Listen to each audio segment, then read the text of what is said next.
Hi viewers, మనం వచ్చేసి కృష్ణాష్టమి అనేటువంటిది 4వ తరగతి పూణే మహారాష్ట్ర గవర్నమెంట్ చూస్తూ ఉన్నాము. మన భారతదేశము భిన్న సంస్కృతులకు నిలయం. రకరకాలైనటువంటి సంస్కృతితో కూడినటువంటిదే మన భారతదేశం. అందరూ కలిసిమెలిసి సహజీవనం గడపడానికి పండుగలు ఒక వారధి. మనం వచ్చేసి అందరం కలిసిమెలిసి ఉండాలి అంటే అందరూ ఒకరినొకరు పండుగ శుభాకాంక్షలు తెలుపుకునే దానికోసంగా ఈ యొక్క పండుగలు అనేటువంటిది రావడం జరిగింది. మన సంస్కృతి సాంప్రదాయాలు పండుగలలో ప్రతిబింబిస్తాయి. హిందువులు, ముస్లింలు, క్రైస్తవులు, సిక్కులు, బౌద్ధులు, జైనులు, పార్సీలు వారి వారి పండుగలను బంధుమిత్రుల సహాయంతో బంధుమిత్రులతో సంతోషంగా గడుపుకుంటారనమాట. సో ప్రతి ఒక్కరు జరుపుకునేటువంటి పండుగలు అనమాట. హిందువులు చేసుకునేటువంటి ముఖ్య పండుగల్లో కృష్ణాష్టమి ఒకటి. దీన్ని జన్మాష్టమి అని కూడా అంటారు. శ్రావణ బహుళ అష్టమి నాడు అర్ధరాత్రి యదువంశంలో దేవకీ వసుదేవుల పుత్రునిగా శ్రీకృష్ణుడు జన్మించాడు. యశోద నందుల ఎంట పెరిగాడు ఆయన. కృష్ణుడు కంసుడు, నరకాసురుడు వంటి అనేక మంది రాక్షసులను సంహరించి ప్రజలకు సంతోషాన్ని కలిగింపచేశాడు. అందువల్ల కృష్ణుని జన్మదినాన్ని ప్రజలు నాటి నుంచి పర్వదినంగా జరుపుకుంటున్నారు. ఈరోజు వేకోజామునే లేచి కాలకృతాలు తెచ్చుకొని చన్నీటి స్నానం చేస్తారు. ఈ పర్వదినాన ఇల్లు వాకిలి శుభ్రపరచుకొని రంగవల్లులతో రకరకాల తోరణాలతో ఇంటిని అలంకరిస్తారు. పగలంతా ఉపవాసము ఉండి రాత్రికి పూజలు చేస్తారు. అర్ధరాత్రి చూడండి, వాకిల్లో ఈ విధంగా ముగ్గులు పెట్టి ఈ యొక్క శ్రీకృష్ణుని యొక్క పాదాలు వేస్తారనమాట. అర్ధరాత్రి సమయాన శ్రీకృష్ణుడు తమ ఇంట ప్రవేశిస్తాడని నమ్ముతూ చిన్ని కృష్ణుని పాదాలను ఇంటి ముంగిట తీర్చిదిద్దుతారు.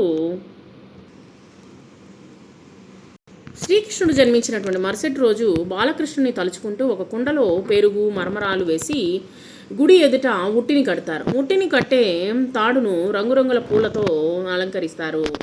ఈ పూల తాడుకు డబ్బులు కూడా కడతారు. ఎవరైతే ఆ ఉట్టిని కొడతారో వారికి ఆ డబ్బులు మూట కూడా బహుమతిగా ఇవ్వబడుతుంది. సో ఈ ఉట్ల పండుగనే మహారాష్ట్రలో దహీ హుండీ అంటారనమాట. సో మహారాష్ట్రలోని ముంబై మరియు ఇతర నగరాల్లో ఈ ఉట్లు కొట్టడం అనేటువంటిది ఒక ప్రత్యేకమైనటువంటిది సంతరించుకుంటుంది. ఇది ఎలా ఉంటుందంటే పెద్ద పెద్ద భవనాలకు మధ్య అలంకరించినటువంటి ఉట్లను కడతారు. ఉట్లను కొట్టడానికి పిల్లలు, యువకులు వలయాకారంగా నిలబడతారు. పిరమిడ్ ఆకారంలో ఒకరి భుజాలపై ఒకరు ఎక్కుతూ ఉట్టిని చేరి పగులు కొట్టడం జరుగుతుంది. మేళతాళాలతో అలా గోవింద అంటూ ఆలారే ఆలా గోవింద ఆలా అంటూ కొన్ని ప్రాంతాలు తిరుగుతూ దహీదండి పగులు కొడుతూ ఉంటారు. కొన్ని ప్రాంతాల్లో యువతులు కూడా ఉట్లను కొట్టడము జరుగుతుంది.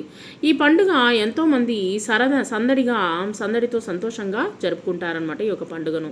వారధి అంటే వంతెన, బ్రిడ్జ్ అని అర్థము.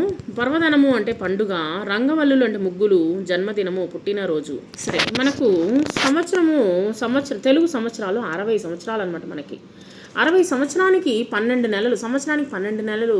నెలకు శుక్లపక్షము, కృష్ణపక్షము అని 2 పక్షాలు వస్తాయన్నమాట. పక్షము అంటే 15 రోజులు అని అర్థము. పక్షమునకు 15 తిథులు వస్తాయి. అవి పాడ్యమి, విదియ, తదియ, చవితి, పంచమి, షష్ఠి, సప్తమి, అష్టమి, నవమి, దశమి, ఏకాదశి, ద్వాదశి, త్రయోదశి, చతుర్దశి, అమావాస్య, పూర్ణిమ, అమావాస్య తర్వాత వచ్చేటువంటి పౌర్ణమి నుండి పూర్ణిమ వరకు శుక్లపక్షము, పూర్ణిమ తర్వాత వచ్చేటువంటి పాడ్యమి నుండి వచ్చేటువంటి దాన్ని అమావాస్య వరకని కృష్ణపక్షము అని అంటారు. ఈ విధంగా కృష్ణపక్షము, శుక్లపక్షాన్ని మనము ప్రతి నెల ఈ యొక్క తిథులు నక్షత్రాల ప్రకారము మనము ప్రతి అమావాస్య, పౌర్ణమి అనేటువంటిది వస్తూనే ఉంటాయి. ప్రతి నెలలో 2 సార్లు, ఒకసారి పౌర్ణమి, ఒకసారి అమావాస్య అనేటువంటిది వస్తూ ఉంటుంది. సో అమావాస్య వచ్చేటువంటి 15 దినాలను ఏమంటారంటే కృష్ణపక్షము అని అంటారు. పక్షము అంటే 15 రోజులు అని అర్థము. తర్వాత శుక్లపక్షము అని పౌర్ణమి వచ్చినటువంటి దాన్ని, పౌర్ణమి వరకు వచ్చేటువంటి దాన్ని ఏమంటారంటే శుక్లపక్షము అని అంటారు.